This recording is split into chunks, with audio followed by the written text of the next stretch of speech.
Hey guys, I just decided, actually before I leave, before I go, I'm going to do a quick video on angina or angina, tomato, whatever. So anyway, angina, which is basically what it feels like to a lot of people, is a heart attack. These are things that I've had, oh my gosh, thousands of them.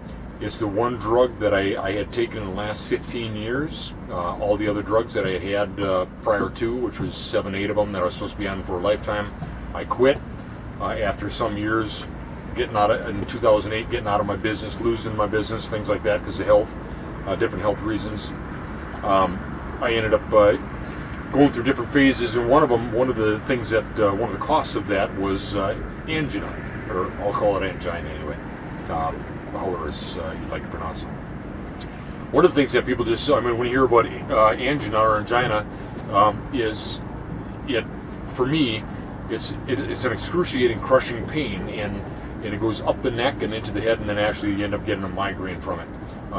Very painful, very scary. There was a time where some years ago where I had anywhere from 5 to 6 of those a day for months at a time, and that's enough to wake you up or want to to get yourself to want to give up.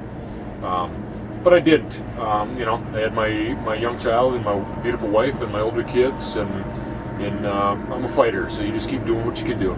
And I'm a firm believer that there's always an answer. So I'm going to find my answers, and I did. One of the things that you find about angina is there's stable and variant, and there's Prinz metals angina, there's magnesium allergy induced angina, histamine induced angina. You won't hear any of that stuff from your cardiologist. Not that I know of. I've had a lot of cardiologists over the years with cardiomyopathy, and I asked them, and not one of them had ever even heard of Prinz metals. Prinz metals angina basically is a magnesium deficiency, if I recall right, which often happens during the evening. One of the things, the difference between stable is you can actually predict pretty much when stable is going to happen. Variant will happen when it happens. But now I learned what the triggers were and why it was happening, just like migraines. So one of the things that you do in a stress test, I could do all kinds of things even though I wasn't supposed to. I was supposed to not lift anything over 30 pounds for the last 25 years, but what's the point of, for me, what's the point of living? I want to do things, I want to hold my child, I want to do, hold my grandchild, do the things that we all want to do. So anyway, I could do that kind of stuff. I could lift, real heavy, even though I was limited, just because I get short of breath and get tired. But I didn't have onset of angina when I did any of that heavy stuff. Exercise, walking, and sex doesn't matter. I just didn't have the onset of angina for that, and for good reason. Never out of hundreds, thousands of times of having angina, I never had the onset of angina at a time where I was under physical stress. It just didn't happen. Under stress, though, that's a different story. Under mental stress, lots of times. But even more so than that, I found that they call it allergy histamine. They call it allergy induced angina. That you can look up in the medical books and stuff like that, or in literature. But it's more so, like most allergies, most of it is a histamine issue, a histamine mast cell issue. And I found that I could stop the triggers and the angina almost completely. I haven't had an episode of angina, a full episode. I've had them come on, the start of them, but I've been able to knock them out. I haven't had an episode like that, I think, if I recall right, in probably 3-4 years, after having 5-6 a day, whatever. And I've had them for years and years and years. So different events, different stressors, different stuff like that. And you learn you got to figure out what the cause is and deal with it. Not just look at the symptoms and say, well, let's just suppress a symptom and have another one. So anyway, I went ahead and I started figuring out what those causes were. Started dealing with histamine issues. I started looking at the histamine intolerance issues there a little more in depth. And I dealt with histamine mast cell issues, started taking methionine, L-methionine, that is, B6, quercetin, bromine, and some other things like that deal with histamine issues, not without taking the drugs that wreck you. I started taking that, and lo and behold, no more angina. I can do whatever I want, pretty much, and I don't have it.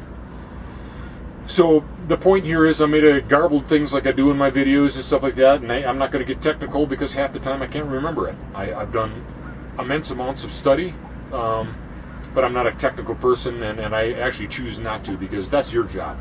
I'll tell you, I'll lead you where to go. I'll give you the words, some trigger words, and you go do your Googling, but watch where you Google. Watch where you search, because if you're going to go to all the WebMD and all the sites that are paid for by big pharma, you might as well forget about it. Then the hope is pretty well lost. I'm telling you, I know that I had the angina.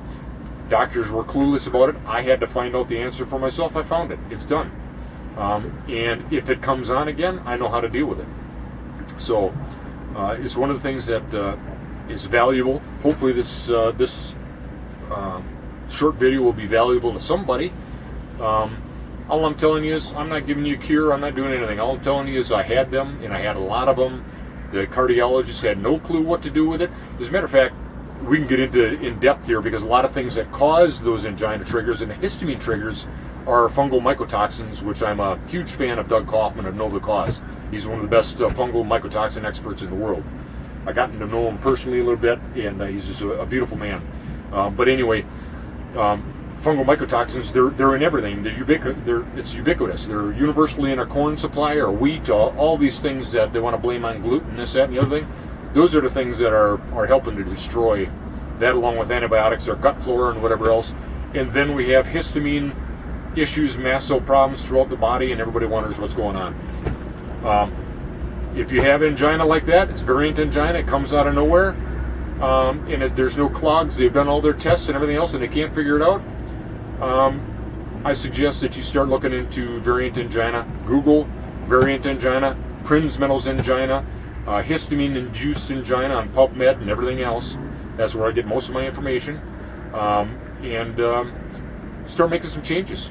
And I think you'll be a much happier and healthier person for it, and go through life without feeling so miserable.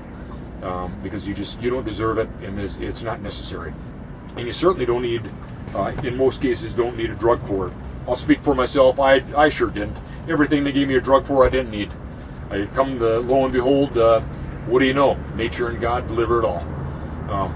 You just gotta work for the intelligence and the knowledge, and work with a little bit of faith in yourself. So I hope that this encourages somebody to do the research. I hope it encourages somebody to do the necessary work to get out of pain. I don't want to see you in it. So anyway, I hope this helps. I'll do some more on this if I can, get a little more detailed if that helps, and we'll go forth. So God bless, and we will see you again soon. See ya.